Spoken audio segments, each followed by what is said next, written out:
Welcome to the Global Discussion, discussions with creatives, leaders and thinkers. My name is Simon Hodgkins and I'm delighted to be here today with Greg Zienkiewicz. So Greg, you're very welcome to the podcast. Let's begin by asking you to introduce yourself to our international audience. Tell us all about the wonderful world of film and everything that you do in it. Thank you very much, Simon. I appreciate your effort to pronounce my surname, which is very hard to pronounce for everyone who is not native in Polish language. So this is actually the story behind the CreateGreg, because when I embark on the journey, get back to my roots in storytelling, it's like rarely anyone can pronounce my surname, not even write it down. So I was like, pondering and do some brainstorming and eventually landed on CreateGreg. So I appreciate all that effort. So for your audience, my name is Greg, mostly known as a CreateGreg. And I was the lucky kid who had the chance to pretty much grow up on the movie set. My best friend's father was one of the best known prop masters in Poland. So every time when he's dragging his son to work, I said like, oh, I'm his best friend. Can I go with you guys? And this is when my journey and love for filmmaking, storytelling actually started, where I spent over 10 years of my life. Couldn't go to film school, was good in math and physics, ended up at University of Technology, got the master's degree in programming and quantum physics. But deep down inside, I knew I don't want to be an engineer. I want to be a creative person. Couple of things happened. Traveled to Edinburgh, fell in love in Edinburgh, and decided to leave my degree, move to Edinburgh, start studying English, and pursued my passion for filmmaking, storytelling, with the hope to end up one day in Hollywood. The thing is, there is no need for Hollywood anymore. The world has changed. So if you want to be creative, shoot movies, tell the stories, you don't have to go there. You can do from your home, you can do from your hometown, you can do from through YouTube, through different media we've got those days. And that's where my next chapter actually started. So how my passion for content creation, what I've learned on the movie set, how I can tie it all together and use it in modern world of social media. And that would be the pretty much whole story from the beginning, how I ended up as a CreateGreg. Well, yeah, and CreateGreg obviously is very much in the right place with this discussion, because obviously we like talking to creatives, and it's interesting the switch between, the masters in engineering and, quantum physics, and then moving country, getting back into that sort of passion and that passion that you have for film and filmmaking. Tell me a little bit about Victorya Pictures, the indie storytelling journey. Tell me a little bit about ONMAN. Tell me a little bit about how all that sort of gets you to CreateGreg. That's a slightly longer story, so I didn't want to extend it too much. So once I moved to Edinburgh, my solely focus was on learning English, because I didn't speak English at all. So, got some job in hospitality, frying chickens, go to school to learn English. And around that time, when my dream was still to go to Hollywood, me and my best friend, we both moved here, and we came up with the idea of Victorya Pictures, a video production company, to create opportunities for ourselves to be able to make a short film. Because what we've discovered, the fact you work on the movie set doesn't mean you know how to make movies. So we want to get our knowledge to the next level, and we follow the old style confidence of you will start making short movies with the hope one of them will give you the break into industry. Was it 8 years ago, when YouTube wasn't the thing, which more of the classy way to get into industry was through short films. Around that time, everything was going well. We got small awards. We made top 20 ultra short movies in the UK. And we thought we're on the right path. And then when my life went upside down because I was diagnosed with cancer, so all my money, passion, and devotion, instead of going into producing short films, went completely how I can survive, how I can go through that tough time in my life. And because of all that passion and money was going into making short movies, I faced the moment when if I will have to carry on with my therapy for cancer, I literally could become homeless because I had like no savings, because I always believe I can make money. So that was things would change completely. And around that time, we came up with idea of ONMAN, a Scottish sportswear brand. So having these skills and knowledge with filmmaking, storytelling, learning about the marketing, we thought like we can create the brand, start selling products. And that for me was the idea how I can help myself financially and go through that tough period. So we did. We get the product to the market. A lot of cool things happen along the way, but eventually I got to the point that that wasn't my dream. I went through therapy. I got the surgery. Everything went well, which increased my chances of survival. And I got to the point like, just don't want to do t-shirt. Deep down inside, I knew I want to make movies. I want to tell the stories. And left the company and asked myself like what to do. And I answered myself like go out and create. And then with the idea of CreateGreg popped into my head, and I said that's stupid. Like ask a friend of mine who is a brand strategist. He said like you're supposed to do Greg Creates, but there was no available domain. CreateGreg was available. Plus I realized create had a different meaning for me as well, because it's been always creating myself through the process as well. Even through going through the cancer was me to create the best version of myself who can go through that hard time and come out at the end of it successful.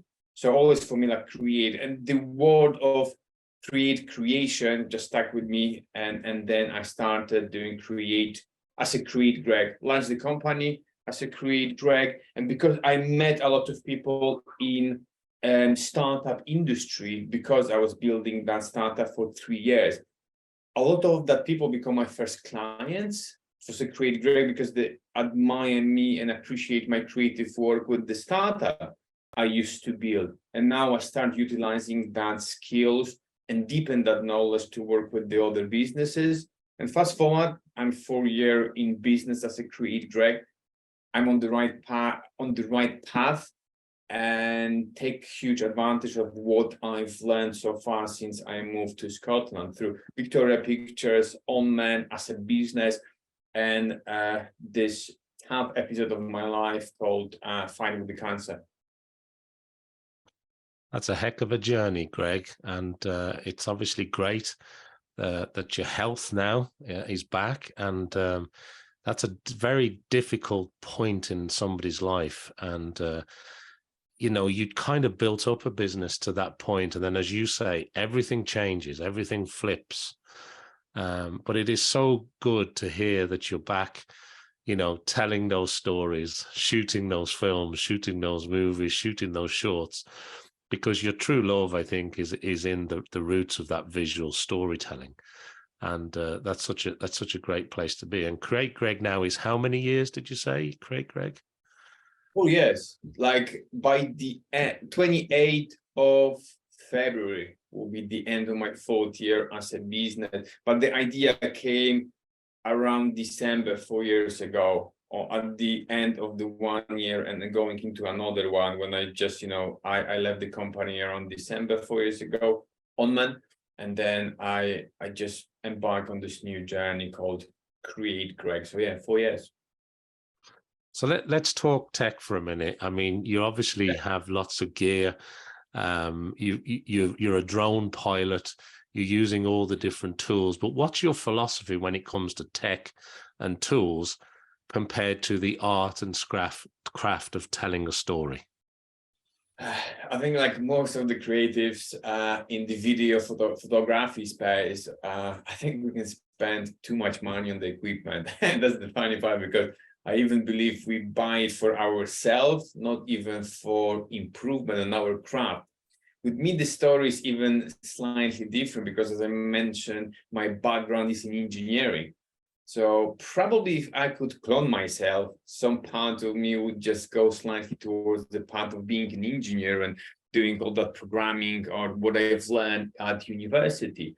So I look at the equipment from a different point of view because I started to learn how sensors work, how optics work.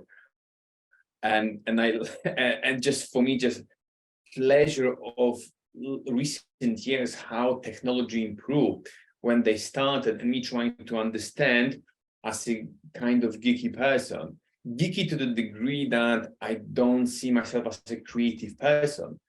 I mean, I believe in process of creation. So even CreateGreg. So for me, like, there's a few people I can call creative because I don't know, they've got the talent of skill. I've never had that because, as I said, I'm engineer at heart. But through creation, through repetition, through process, through using camera as often as possible to trying to write the script, I've become better. So the whole process of creation is the key. And now we come to the equipment. I think it's important. It's not the essential, because if you've got the love and passion for storytelling, probably each of us heard the story, like people make some great movies with the phones, how some of the great directors started. And that's true. If you really want to make it and you cannot afford the equipment, you can definitely do with what you have, especially now with the cell phones. Like, oh my goodness, what you can do with like a smartphone is unbelievable. But when you go into business, I think it's paramount to invest in the equipment. You don't have to buy the latest and the greatest. If you don't work in filmmaking industry, ARRI or RED might be not your thing. Your clients might not appreciate it. But what you get nowadays with relatively small amount of money, because even if you don't work in the industry, I get my first equipment working in hospitality, literally waiting tables or working behind the bar, save money, bought my first DSLR. And that gave me opportunity to practice with that. I know there's two schools. You can either buy or rent equipment. There's two groups will say the different pros and cons. For me, it's been always buying, because even if I don't use it, I can sell it.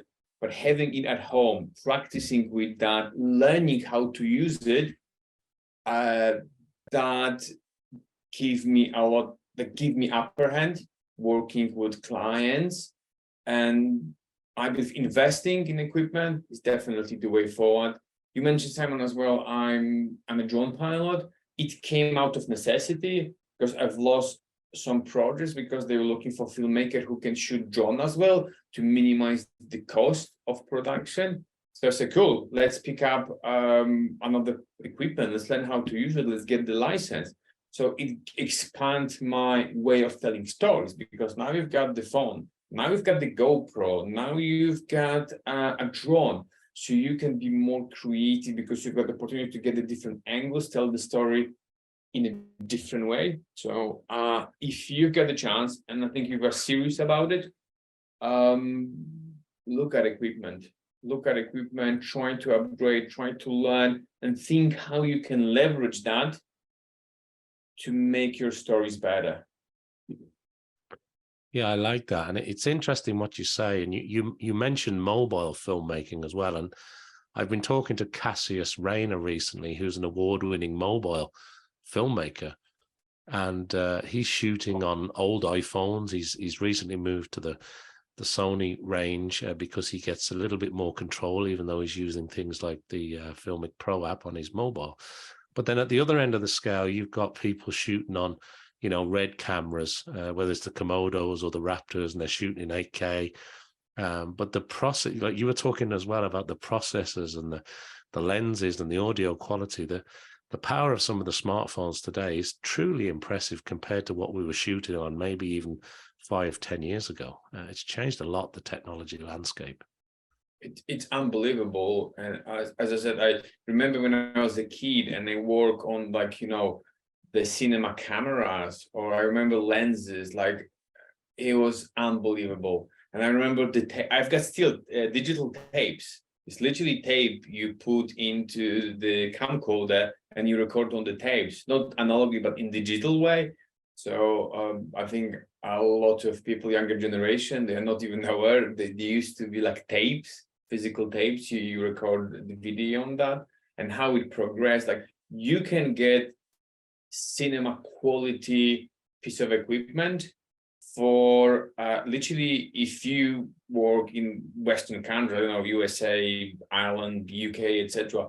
Literally, you can go and do some shifts in hospitality, save up some money, and you can buy that equipment. When I started as a kid, the camera and the lenses, it was the price of a good home. Literally, for the amount of money you need to spend on equipment, it was like either superb car or like, you know, some good home for a piece of equipment. So barely anyone could afford it. If you want to practice with that, you had to go to film school because they could afford it to buy that kind of. Now there's like no need. You can get your iPhone and be like a lot of TikTokers, they tell the story by using iPhone and they build huge business around it, and they are amazing creatives. So admire them, appreciate it.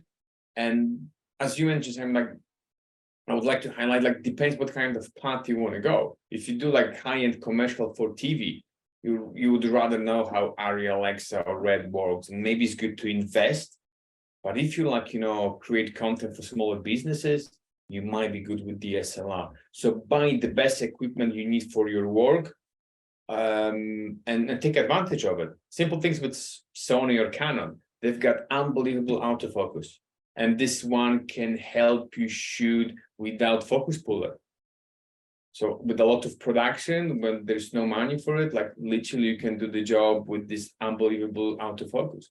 You're on a bigger scale, so probably Arri when you've got the focus puller, because you've got better quality pictures. It's all relevant, and you have to think like what's the benefit of having this camera over that one? And if you're serious about it, just get it.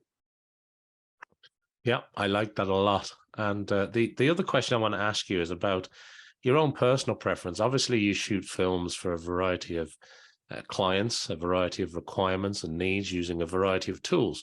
But what kind of films do you like? Do you prefer feature films? And for people watching this, maybe not for people listening to it, but you've got the Pursuit of Happiness poster behind you in your studio there, which is I know that's a true story of Chris Gardner, which is a miraculous true story. But do you like shooting shorts? Do you like, you know, do you have that feature film thought and passion, or are you just, you know, are you trying to make the best story for a commercial client? Everything started for me from like working on the movie set. A feature-length movie was something which has been and always actually will be close to my heart. The Pursuit of Happiness, it's a special. The reason I've got the poster to remind me the true story of Chris Gardner. This movie impacted me profoundly. It was like part of me wanting to leave Poland and trying to make my own pursuit of happiness by chasing career in filmmaking industry. But at some point, I moved abroad. I moved to Scotland with the hope in learning English, and then somehow figure out how to get visa and go to USA, end up in Hollywood. The world has changed completely. So if you want to be storyteller, you don't have to go to Hollywood. But the appreciation for storytelling, how this particular Pursuit of Happiness impacted me. And I was always saying, if I will be able to make this kind of movie, which will be able to impact others as I got impacted, I can die happily. So it's usually just reminder.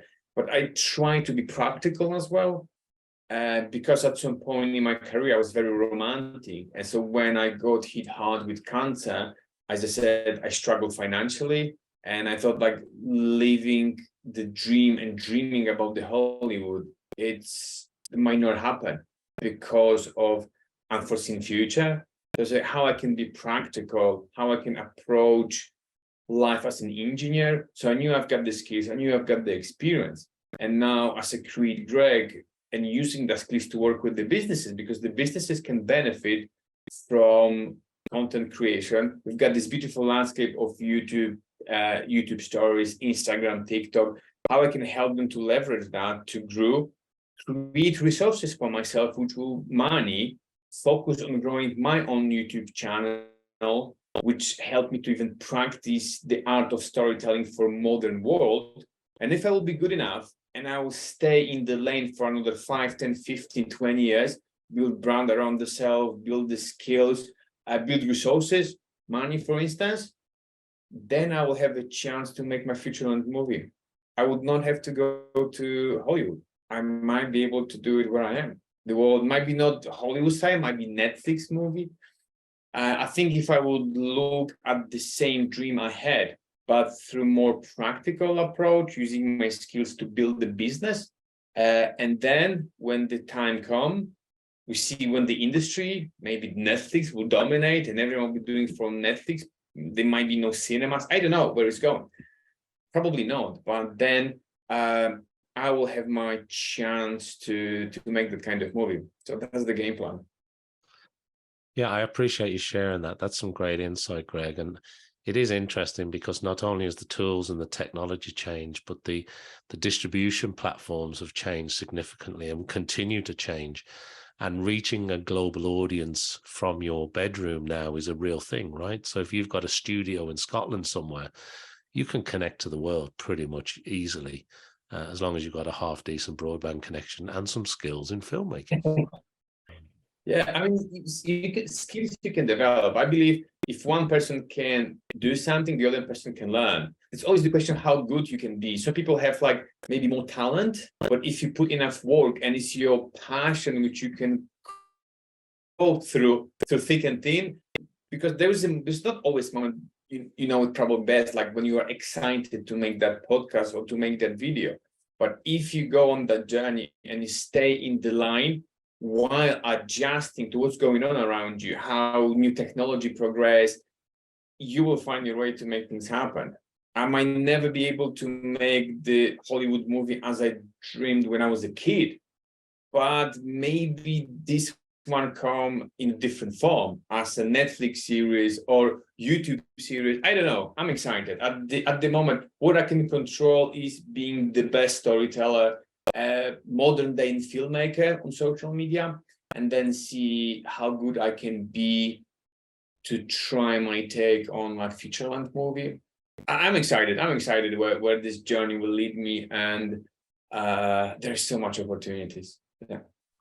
Yeah, I couldn't agree more. And I love the framing of a modern filmmaker, because the way we approach it today is different. It's funny things, because for me, I label myself as a filmmaker, but what I'm doing at the moment is not like strictly filmmaking with regards to movie sets. I can definitely call myself ex-filmmaker because I was in the industry. But for me, even looking at the definition, what exactly it means in English. So what I understood, like videographer, will be person who will come and capture an event on video. And filmmaker will be person who is focused on telling the story. Probably on the early days, video was more related to the camcorders. Film was related to people shooting on film. The only creatives who can afford to shoot on film, they were shooting feature-length movie. So I think this is where the filmmaker and videographer come. But for me, what's more interesting, filmmaker is the person who focused on telling the stories. And I said, this is all about, for me, it's all about this telling stories. So yeah, I think I'm filmmaker, at least filmmaker at heart. So maybe like, modern filmmaker, nowadays very popular content creator. I'm not sure whether that label partially fits me, but there is something about the filmmaking. Maybe my roots when I grew on the movie set and want to be filmmaker. I don't know, something along those lines.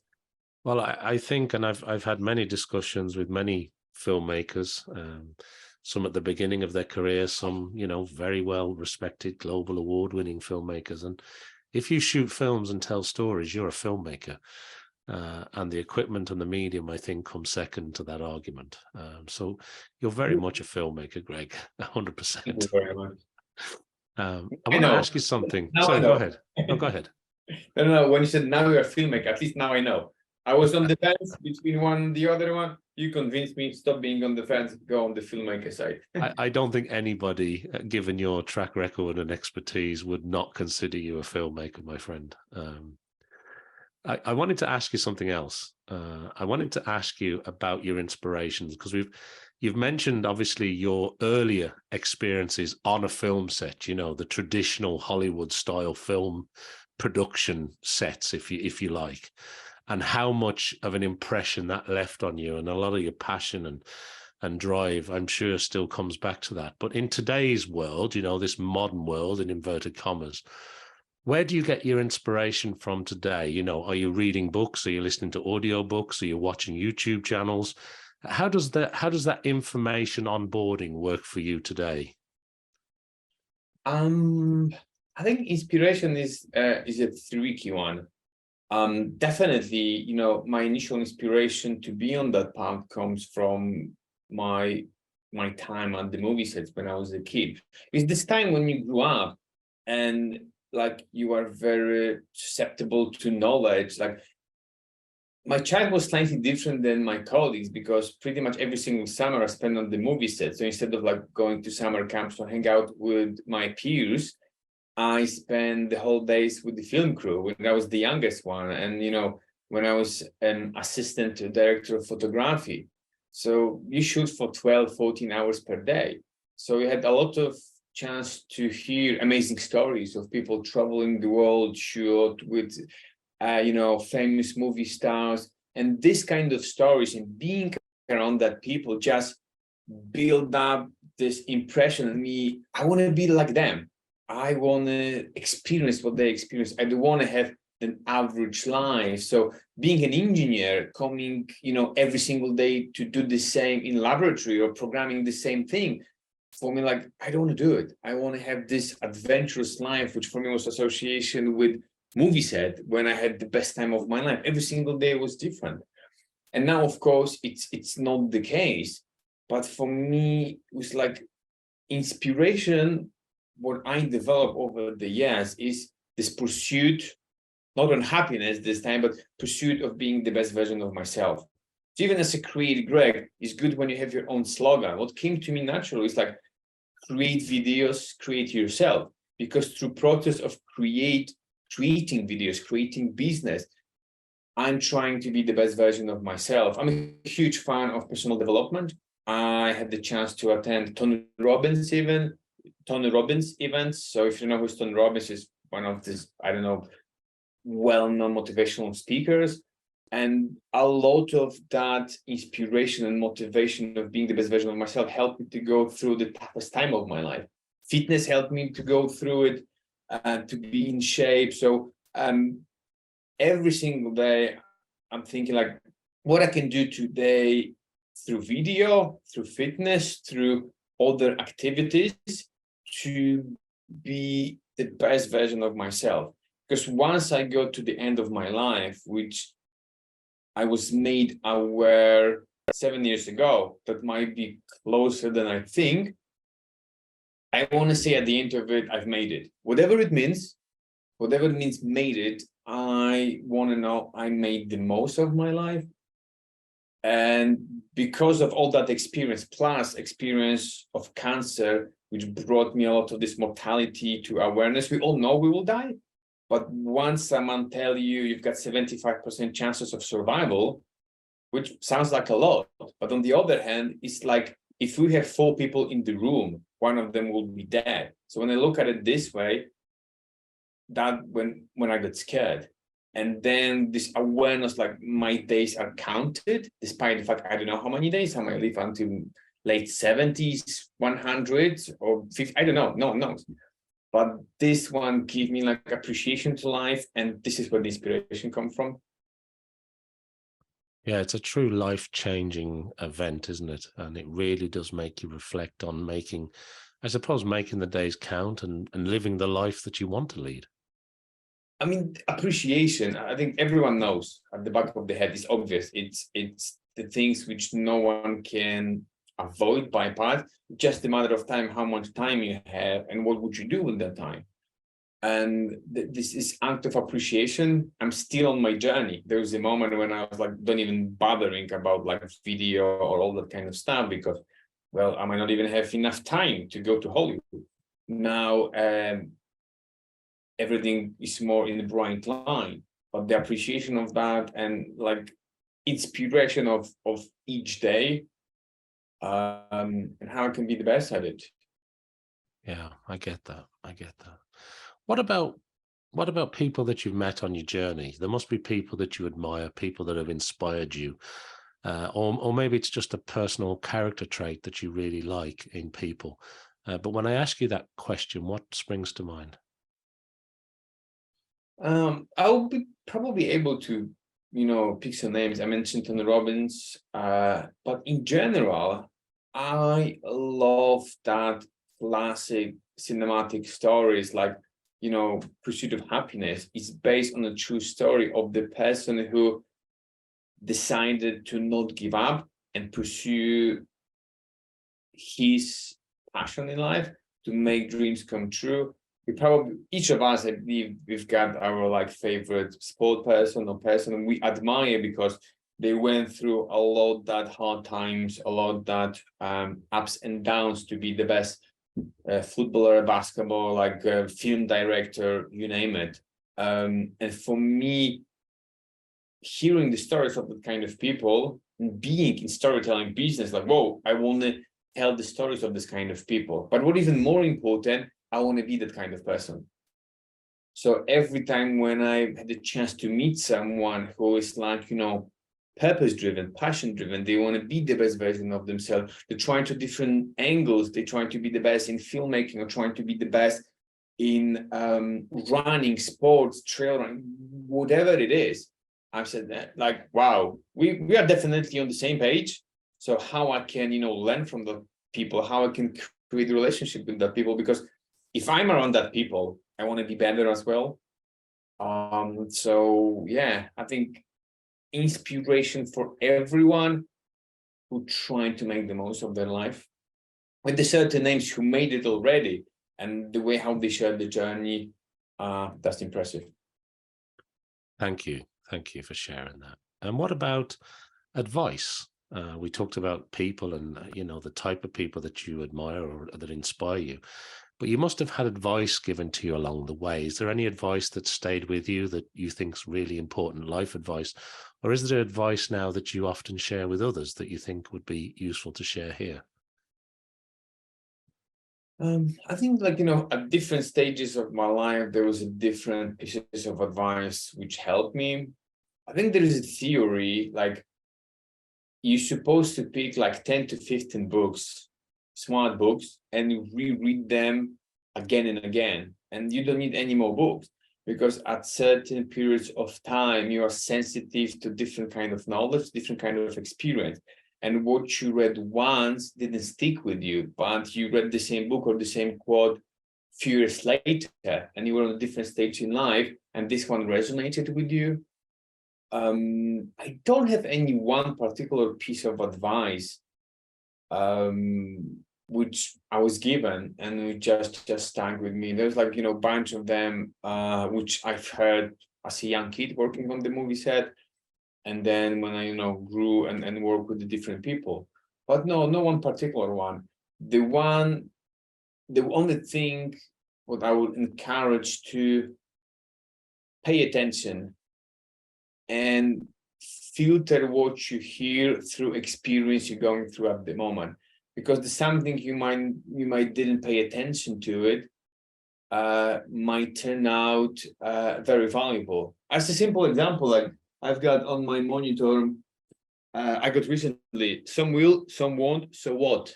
So when you're in a business and you're trying to speak with the clients and you're trying to get that job, sometimes when you get rejected, I could take it personally. So I got that quote to remind myself, so will, so what, so won't, so what?